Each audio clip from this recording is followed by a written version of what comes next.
So welcome to what I think is the premiere episode, at least, of what's going to be an ongoing series of me driving an hour to work and rambling.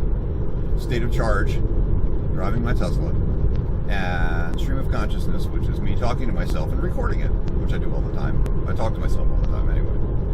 So this morning is July the 20th, 2021, and I just stayed a little late. I left home about 9:30 in the morning because I was watching the inaugural human spaceflight of the Blue Origin capsule with Jeff Bezos and his brother Mark, and I forget the guy's, the 18-year-old, his name, Oren, I think, and Wally Funk.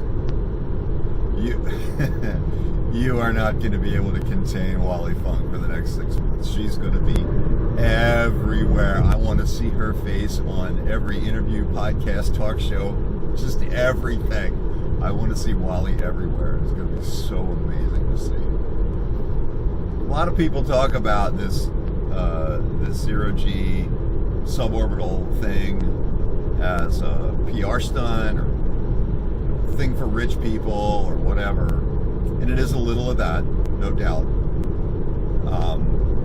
For Blue Origin, it's interesting. They talked about this on their broadcast a little bit. Let's be honest. It's a thing for rich people. They're charging a lot of money to do this. It's $250,000 or something. I don't know what the exact price is. But it really is, they're building a prototype for their New Glenn rocket, which is huge, and will be going to orbit. This teaches them all of the techniques and everything that they need in order to be able to fly that rocket successfully, probably first time. And it's coming. They're building it. The pad is being built. It's not like they aren't doing anything. They just aren't very public about it. Unlike, SpaceX, who's building everything out in the open, and, the fanboys are out there 24/7 streaming the pad, and you can keep track of every segment of the thing that they're stacking and which engine is going on what and everything else. And they did a static fire yesterday of their first prototype of their booster section. Super heavy booster section. That thing's enormous. My God, that's going to be so crazy. I just can't imagine. Anyhow, they're going to fly that in the not too distant future. So, I need to change lanes here. I'm not looking at the camera because I am actually looking at the road. I'm in advanced autopilot, so the car's, basically driving. We are state of charge. I'm at 97 miles right now, 97 miles of charge. I have a charger at home that I use all the time, except when I'm going down to work. Now, I work on the north side of Baltimore. I live on the north side of Baltimore, and I work on the east side of DC. It's a 48-mile commute. It takes an hour. Maybe a little bit more, usually to get back and forth to work. There's a International Brotherhood of Electrical Workers training facility right near where I work, less than a quarter mile away. And they have electrical charging stations there that are open to the public. And they subsidize it. They have an enormous solar panel out front, and they subsidize it. So it's pretty cool. I mean, if they didn't want it open to the public, they wouldn't publicly list it. So they're doing that deliberately. And I think it's good because people who are coming there to train to do electrical installs and stuff like that, system designs, they need to know about electric vehicles because it's a huge thing for them. Because they charge hundreds or sometimes unfortunately thousands of dollars in order to install chargers for Teslas in particular that I know of. So it really only takes a 220 socket like you would plug in a dryer, but if you're going to permanent install, you know, the Tesla wall charger, that's more, and it'll charge a little bit faster. I'm using what comes with the car, which is called the mobile charger, and it'll do 32 amps of charging. So it'll do 25-ish miles of charge per hour. So if I want to charge at home, you know, I get home 6, 7, 8 o'clock at night, I plug the car in, and in the morning it's got, you know, it's full normal range, which is 200 miles. I have a SR Plus, and so its max is 220 miles. And I don't usually charge it all the way up. I just charge it to 200, you know, kind of daily line. And I run, you know, 100 miles back and forth to work. But I'll charge it down there because they're subsidizing the power. And at home, power costs me, BG&E costs me 18.5 cents a kilowatt hour. But down at the charging station down here by work, they subsidize it, so it's like 10 cents a kilowatt hour, so it's less. So I'm really driving round trip to work for 100 miles for $3. 3 cents a mile? Yeah, it's crazy. Anyway, so I'm super excited about the Blue Origin thing. And what a lot of people don't realize is that their biggest customer isn't the humans who are paying to do this. They want to promote that, so Blue Origin, that's pretty much all they talk about. But really, they're oh, I got a lane closed here. I merge better than the car does sometimes. I took over right there. The NASA Flight Opportunities Office is really the majority of their paying customers. Let me get into it fast. Yes, you're fine. Stop. No lane change. Sometimes the car tries to be too smart for its own good. It does not like being next to road cones. It'll always try and move you off of a road cone lane. You can see that. You can see the cones go by it or on the left. Come on, let's go. Thank you. It's way less stressful. Even if I have to tell the car to do things certain times, it's still way less stressful than other driving times on. My hands on the wheel most of the time. I keep my thumb hooked over the wheel on the left-hand side. Okay, let's get over here. Oh, now he's going fine.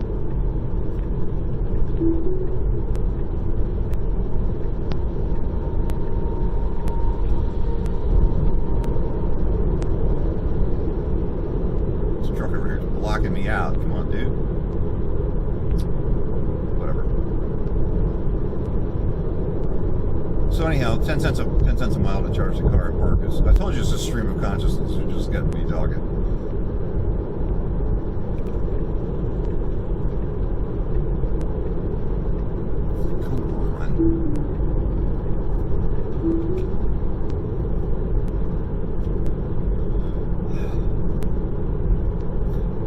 It's not perfect yet.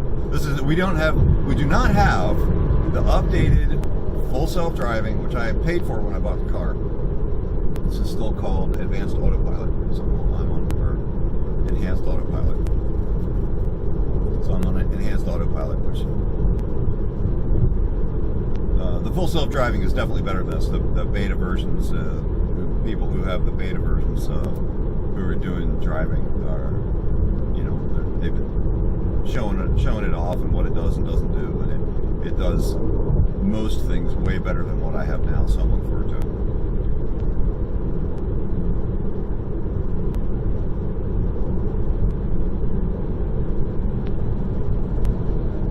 So anyhow, the Blue Origin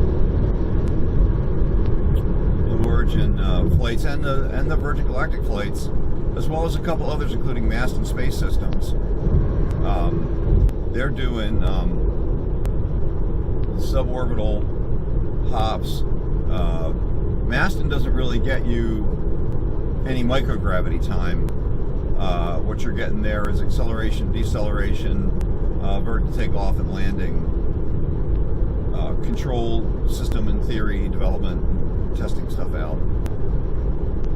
They've been doing that a long time. With the Blue Origin and the Virgin Galactic suborbital hops into space with minutes of microgravity is a huge thing for researchers. Currently, the only way to really do that is on a sounding rocket, and getting your payload back is sometimes, I mean, they generally can recover stuff, but sometimes it's problematic, and you have to protect it because they're, if they're launching like out of Wallops, they're launching a sounding rocket out over the Atlantic Ocean, so your payload's coming back in the drink, and it's going to take, potentially days to get your payload back once you tested it. So you got it down, and you might not get it back, so you have to make sure you downlink all your data. That's complicated. Here you can put these experiments in standardized capsules and get them back in, literally the whole flight from liftoff to touchdown of the Blue Origin capsule is 10 minutes. So you could potentially, this is the Patapsco River Bridge on the Baltimore Beltway. It's a little rough.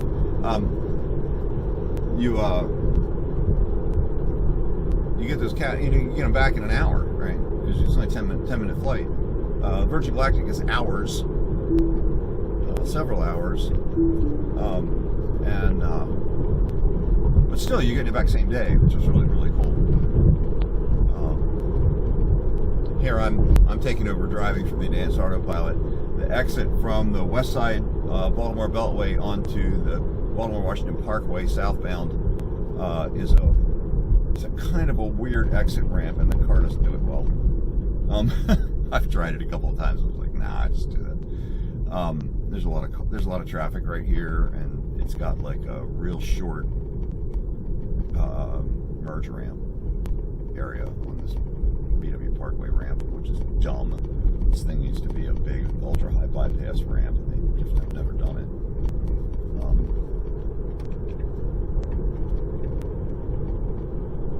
Once I'm back on the Parkway here, I put it back in auto drive.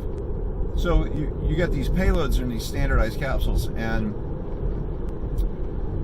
one of the other groups that was going to do suborbital hops was the Lynx system. What's the name of the company? Somebody's shouting it to me in the comments. I don't remember offhand. I have a Lynx. Actually, they gave away, if you asked for them, I get a Lynx Lego models about this big, and I have it signed by their chief test pilot, Rick Serfos, who passed away about a year after I got him to sign my model. So I have like maybe one of the last Rick Serfos signatures, which is kind of cool. Anyhow, they were going to use a standardized payload interface that was basically the same as the shuttle experiment lockers.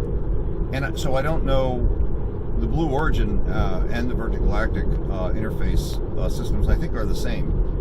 But they're all publicly published. You could go off and find those, look at the documentation and design an experiment that's going to go up on that, and then apply to the NASA Flight Opportunities Office and get that paid for. So you could actually take your experiment out to, wherever they are in the desert and fly the thing, get it back the same day. I'm hoping to be able to do that with my reaction sphere program. I don't have a definite date for that. When I would like to do that, it would be nice to do it in the next year. Got to find a little more money, go off and build some stuff, but I've gotten some interest recently from folks. So, all right, back in autopilot. I generally set the speed at 75 and the follow distance at a whatever 4 is. There's no real units there. So I leave some distance between me and the vehicle in front of me. It's enough that people can and do cut you off and jump in the middle of that distance, but I'm actually driving at a safe distance, and they're not. But the car will, as soon as somebody jumps in front of you, the car will back off. So the car's paying attention even if I'm not.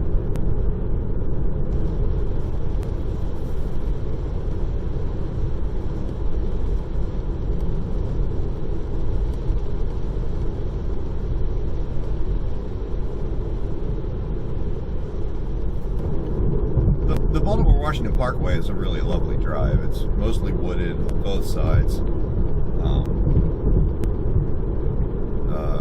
On most of the drive, the northern part they do allow it, but most of the drive tractor trailers aren't allowed, so you have to get off about a third of the way down between Baltimore and Washington. The tractor trailers have to get off, and then it's only cars and small trucks, box trucks and stuff.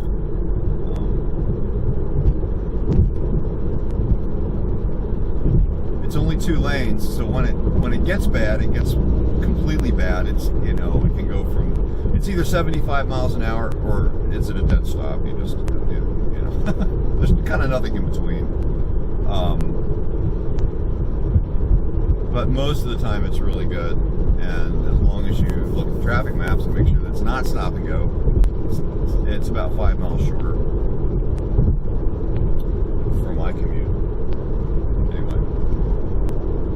So anyhow, that's my thoughts on the Blue Origin flight today. It was super awesome, very clean. Everything looked like it went perfectly according to plan. Yeah, and like I said, I hope to see Wally Funk everywhere in the next 6 to 12 months.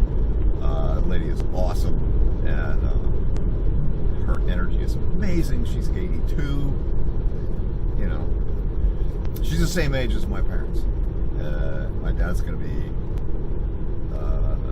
be 83 this summer, so she's the same age as my folks. She's in amazing shape and has amazing energy. She's got like every flight certification and every airplane certification that like there is, and she's got so much energy. So I call her Wally Spunk because she's so cool. Anyhow, I'm a fan. I think she's great. So today they flew. It was interesting. They flew the youngest person ever to fly to space, 16. The oldest person ever to fly to space, 82. And the richest person to ever fly to space, Jeff Bezos, and his brother. Right. So you know, if I was going to space and I owned a space company, I'm taking my brothers, Matt, Carey. You can count on him. If we ever get to go, I'll take you with me. All right. I think it's going to do it for me today. Again, this is the inaugural podcast of State of Charge and Stream of Consciousness, and I hope to be able to do this, I don't know, once or twice a week.